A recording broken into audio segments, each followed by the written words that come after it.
Hey guys, I am back and it is a month of March. Welcome to March of 2017, and boy, do I have a nice DVD and Blu-ray update for you guys today. I took a break from after doing that horrible, watching that horrible Rogue One movie. That the rant took a lot out of me. I needed some days to recharge, and here I am. I'm well rested and I'm ready to do this DVD update. Now, first, I'm going to show the DVDs I got over the last couple weeks. Some of them you've seen already. This one you saw in my one of the reviews I did in February. The two-disc edition of G.I. Joe: The Rise of Cobra. Fun movie, decent stuff. It's not exactly like the cartoon, but I still had a great time with this movie in the theater, and watching it again last year was fun. And for $3, it was worth my time. And next, I did like this movie. I know I thought it was going to be garbage. I didn't hate the film when I saw it on FX. Decent stuff as well, and I got it for like $4 at Target. The first Divergent movie. Exciting and spectacular. Well, it's fun. It's not the worst thing ever. I'd rather sit through this than freaking The Host or Twilight or freaking 50 Shades Darker or The Fifth Wave. Even I'd rather see this again than Rogue One. I'm gonna say it right now because better lead actress who's not a freaking block of wood, Shailene Woodley. I like the action sequences when they're there. I like the look of the film. It's really well done by Neil Berger. Knows how to direct a freaking movie. The things that suck. I'm not a big fan of Theo James, the Brit. Don't give a shit about him. I didn't like the soundtrack. I thought that soundtrack was dumb, and the first hour is a little bit slow. But the rest of it is actually not so bad. Yes, it's the hunger. It's a diet Hunger Games, but it still entertained me despite that. And I didn't hate the film. I would have been honest on camera. This is not the worst of the young adult novels. I think the Host is worse. I think Fifth Wave is worse. I think freaking Twilight is worse. And for $4, I didn't do so bad. And I like the film. I don't love it, but I do like it. I prefer the Hunger Games though. Next is it. Yeah, this is a teen romantic comedy. Well, not a romantic comedy, but a comedy sports, I guess, film. From the year 2000. It was a major hit. It had a bunch of direct-to-video sequels, but I don't really care for them that much. This is the first one. Bring it on! Wow, I bought a bunch of movies with female leads. Yeah, USJWs. I'm not misogynist. See, I have movies with women because I love women. I'm attracted to women. It's certain women that I can't stand. But I like this cast. You got Gabrielle Union. That actress has never aged. She looks the same now that she did 20 years ago. It's a gorgeous black woman. Kirsten Dunst. This is before she did Spider-Man. The Raimi trilogy, the superior ones over the freaking Garfield films. Enough said. You got Elisha Dushku. I think she is gorgeous. I loved her in Wrong Turn. She's a really good actress. I think she's fantastic. She did the voice of She-Hulk and the Hulk and the Agents of Shield, and it has Jesse Bradford and a bunch of others in the back here. I got this for $4 at Target. Target had some really good deals last month, some decent deals. Got a ton of features, and I went for this because a lot of the Mill Creek releases they had for $3.74 were bare bones. But I'm gonna have fun with Bring It On. It's just probably a good film. And yes, I got this one at Stop and Shop for $5. Let me tell you the story. I saw this cartoon a couple years ago. Think it's really good. I saw this movie last year, and the shit that it got, I don't think it deserved it. I like this movie. It's long, it has problems, no doubt, but I don't hate this movie.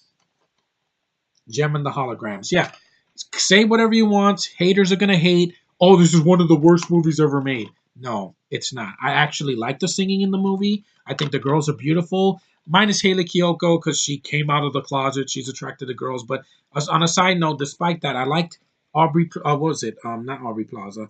Aubrey Peoples. She was in the first Sharknado movie as Gem. It was a different take on the cartoon. The cartoon was supposedly girly, but it wasn't because it was really dark. And so some of the subject material was actually not for kids. And I like that. And it doesn't destroy the cartoon. It does something different. I like the girls in it, like I said. It's cliche, but I've seen worse. This is a guy that didn't like Rogue One. This is a guy that hated the host. This is a guy that saw Jurassic World and thought that was shit. And that movie made $1 billion while this bombed. What kind of injustice is that in this world? that we have a Gem and the Holograms movie that barely cost a nickel. It cost like $5 million and it bombed. And yet Jurassic World made $1 billion and The Force Awakens made $1 billion. Why? What is this world coming to? I didn't hate this movie. It's decent. A lot of critics gave this movie a lot of shit. But you know what? I don't hate this. I'm one of like 5 people that like this movie. But I'm happy to like this movie because I didn't hate it. I didn't see this in theaters, but you know what? It's a different take. I'd rather watch this than Descendants or Descendants 2. Fuck the Disney Channel now. They could never be the way they were. I like it. I think it's extremely underrated. Screw the haters. I think Gem is beautiful. I like the cartoon. It's not like I hated the cartoon. I can accept both. Different take, and the cartoon is better, but it's not the worst thing ever. Trust me. I hated the Bratz movie worse. That was a piece of shit. Next, we have this is the one of the last like sequels in this pile when it comes to this action franchise. I've never seen this. I've seen most of the other films in the franchise. Sniper Legacy. I got this for $1 at Dollar Tree, so it could be decent. It's at least has Tom Berenger in it. He's in most of them. I like the first one. Some of the sequels are hit and miss, but I'm gonna give it a shot. It's only 90 something minutes. Let me see. It's hard to. Oh, 98 minutes. See, it's all the way at the bottom right here. So hard to find. These DVDs have such small print. It's like a bad text message. But hey, I'm going to say this right now. Even if this movie ends up not being great, I'd rather watch this than Hacksaw Jim Duggan the movie. That freaking Hacksaw Ridge Jim Duggan the movie. I don't care about that. I don't want to be depressed when I'm watching a war film. I want to be entertained. And if that's hard for you, I'm sorry, Academy, shove it up your ass. This, I'd rather see something like this or the first Sniper. But even like I said, if it's not great, it's still going to be more entertaining with Tom Berenger than Art Andrew Garfield's dumbass in Hacksaw Jim Duggan the movie. I call it that because that's when I see the word Hacksaw, I think of the wrestler Hacksaw Jim Duggan. Oh! Yeah, that's entertaining, people. Next, I got this at 7-Eleven for $4. The Sentinel. This is with Michael Douglas. Loved him in Ant-Man. He's a great actor from Wall Street and from Basic Instinct. He's fantastic. I'm glad he's still alive. Kiefer Sutherland, the guy from 24, Lost Boys, really good actor. And Eva Longoria, yes, an actress I don't talk about much. Do I hate her? No, but she kind of went, like, after Desperate Housewives, she kind of went off the radar. But I'm going to give her a chance. She has a nice face. I mean, look at that. Yes, I know she's Latina. I get it. Okay, I get it. But I'd rather sit through her than than freaking Eva Mendes or freaking Sofia Vergara. They have, they just, I look at their face and it grades my nerves like fingernails on a chalkboard. But Eva Longoria, I'm going to give her a chance. At least she doesn't speak Spanish in this movie. At least I don't think so. And the film is from over 10 years ago, so I'm going to give it a chance. It's 108 minutes. Not that much of an investment of my time. And it should be interesting. Next, I got this on Amazon. It's one of the best sequels ever made. I did a podcast with my friends that you could check out on YouTube. Great stuff. We talked a little bit too much because my friend Brian, he talks a lot. Let's face it, he's a chatterbox. I'm going to admit that right here. But it was worth it for this movie. I love this movie. It's one of my favorite comic book movies, Spider-Man 2. The superior Spider-Man 2. Screw Amazing Spider-Man 2. That movie was freaking terrible. I saw a clip of it on FX because they give it every week on that channel with my sister, and I'm like, God, this movie is boring. This movie is not boring, Hollywood. This was one of the best sequels. Before The Dark Knight came out, this was considered the best comic book sequel up at that time. Before that, you had Superman 2. You had Batman Returns. You had freaking, what else you had from Marvel? You had Blade 2, I guess, yeah, but that wasn't considered the best. But this is a fantastic freaking sequel. I love this movie. I'm glad I got it on Blu-ray. It's got both cuts of the film, the theatrical, which I grew up with, and the extended cut, which I want to see before Homecoming. Kick-ass villain Alfred Molina as Doc Ock. Great action sequences, special effects that don't look laughable. Yeah, screw Electro. That CGI looks like shit. This won an Oscar for best visuals. This year, what got best visuals? The Jungle Book? No. Doctor Strange is a better looking film. That movie was freaking visually stunning. But this is also visually stunning. This deserved to win an Oscar. It deserved to be a box office hit. I love this movie. The third one doesn't destroy this movie for me because I can still watch it. And I'm like, wow, I want Homecoming to be like this. I hope one villain, not three or four, and it works. And the film still holds up. 13 years later, and this movie still kicks ass. And it's one of the best sequels I've ever seen in the theater, especially a comic book movie post the MCU. Next, I got this one. I got it for a really good deal, 750, brand new steelbook of one of the considered the best of the Fast and the Furious films, Fast and the Furious 6. Rest in peace, Paul Walker. I miss you. Fuck the Fate of the Furious. I'm gonna say this right now. Fuck that movie. Without Paul Walker, there is no Fast and the Furious now. Back in 2000, whatever, they did Tokyo Drift. That's an underrated gem. I actually like the action in that. And the lead Southern guy, he was okay. He was fine. But this one is the last one they should have made. I enjoy Furious 7 for Paul Walker. What they did for him was a beautiful tribute. I love that ending. And the action in that was, there were some problems in that movie, but this one I think is going to be better. You got The Rock. You got Vin Diesel. You got freaking, what's it call it? Tyrese Gibson. You have freaking Ludacris. Jordana Brewster, she's there. Don't care for her. Michelle Rodriguez, don't care for her. She should have died in the fourth one. And you got Gal Gadot. I know so many guys think that she's a shitty actress. They can take this and they can take this. There's potential there. She's a freaking ass-kicking Jew. You don't mess with Jews, my friend. You do not mess with them. Okay? They will kick your ass if they have the chance to, because they're chosen. She's fine. I'm not gonna say she's the worst actress in the world. Is she better than Linda Carter as Wonder Woman? No. But I'm gonna give her a chance. You know, some people are just nerdy guys that have a stick up their ass. I don't. And I heard she dies in this, but I'm gonna still give it a chance. I've heard this is the best of the franchise. This and Fast Five. Because Fast Five, the first time I saw it, didn't really care for it. Like the action, but the Brazil setting did nothing for me. This also has Gina Carano in a scene. I think she's all right, and I'm hoping for the best for this because, you know, I don't care about Fast Eight. More, more Jason Statham, which I like him as a villain, but you know he was underused in the last one. I don't care about Charlize Theron. I know, blasphemy. I don't care about Charlize Theron. She does nothing for me as an actress. I only give her credit for Monster, and that is it. But you know, I'm glad she's not in this one. I'm gonna enjoy this, watch it for spring because I need to see something kick ass. And now, this film came out on Blu-ray yesterday. I love this movie. It was in my top 5 of the year. It's visually stunning. I love the acting for the most part, and I think the film is one of the most fun films from last year. Doctor Strange. Awesome freaking movie. I'm going to say this right now. This was better than Rogue One.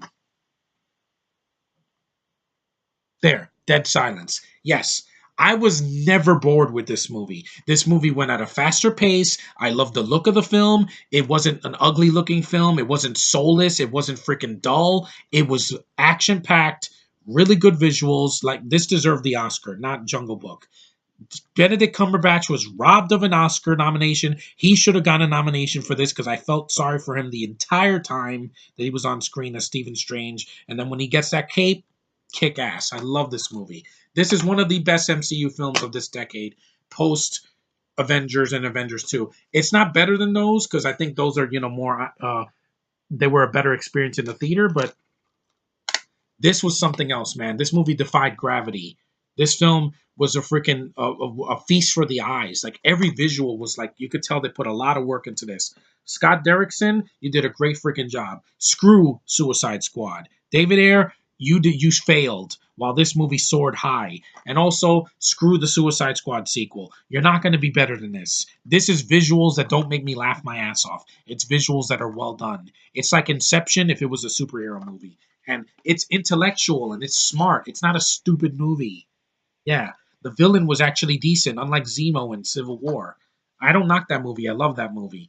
But it wasn't some annoying British guy. Mads Mikkelsen, better here than in Rogue One. Yeah, come at me, guys. Come at me. I don't care. He was in 2 scenes in that movie and he does nothing. Here, he's a decent villain. I could do without the eye shadow thing that they put on his eyes. Looked kind of weird, but he was better here. Yes, this was better. This is why this was in my top 5 and that movie could eat my ass. I hate it. I hated that movie so much. I took 3 days off from YouTube just to get away from that film because that movie pissed me off. When that comes out on Blu-ray, I don't want it. This, I bought it the day it came out. I love this movie. The Blu-ray looks fantastic. The features, there's plentiful features. Rachel McAdams is more gorgeous than freaking Jyn Erso's dumbass. Okay? She doesn't look like this. The same freaking expression on her face. Adams did freaking The Notebook, and she was fantastic in that with Ryan Gosling. That was she. Her acting is fantastic. She's just so beautiful. I'm like, I love your face. I love it. I cannot say that with every other actress that's British or Australian or freaking New Zealand. No, just look at that face. Look at that face. She's a classic beauty. She has a dot on her face. I liked her in Mean Girls. She played a bitch in that. She was good in that. I liked her in The Notebook. I know that's not really a movie meant for me because it's a romantic drama, but it was good. She was good in the movie. I'm not going to deny her that. And I haven't seen the Sherlock Holmes films, but when I saw in the trailer, I'm like, oh, dear God, you are so beautiful, Rachel McAdams. You are. You are so gorgeous. You really are. And you can act. See, Canadian actresses I prefer. Yes, they're foreign, but they say two things. They say a couple things different. Out, about, pert. So what? That's not enough of an accent. Like Jyn Erso going, I rebel, I rebel. No, I'm sorry. I don't need lifeless British actresses as my leads. I'd rather take her. Yes, she doesn't do a lot in the film. Though, no superheroics. It's Doctor Strange's movie. Could I have done without Joel Ejiofor's Brian Mordo? They should have just introduced him in the second half of the film, or just save it for a sequel. Mads Mikkelsen was enough. Tilda Swinton, I would have preferred an old man. Just be consistent because there's no British women in Nepal. Sorry, there aren't any. But she dies, so we're not going to see her in a sequel. And I can't wait for this character to be with Thor and Hulk in freaking Thor Ragnarok. That's going to be ass kicking. It really is. It's going to be freaking awesome. And by the way, I saw the Guardians 2 trailer. It is going to give me hope. This is going to be Marvel's year again. They're going to crush freaking Rogue One. I'm going to forget about that movie. And Episode 8 will not be able to touch it. No, sorry. Even if I enjoy that movie at the end of the year, Guardians is going to be my favorite movie of the year. This was a huge step up for them, for Marvel. I can't wait for more. Doctor Strange is a great freaking movie to watch on Blu-ray.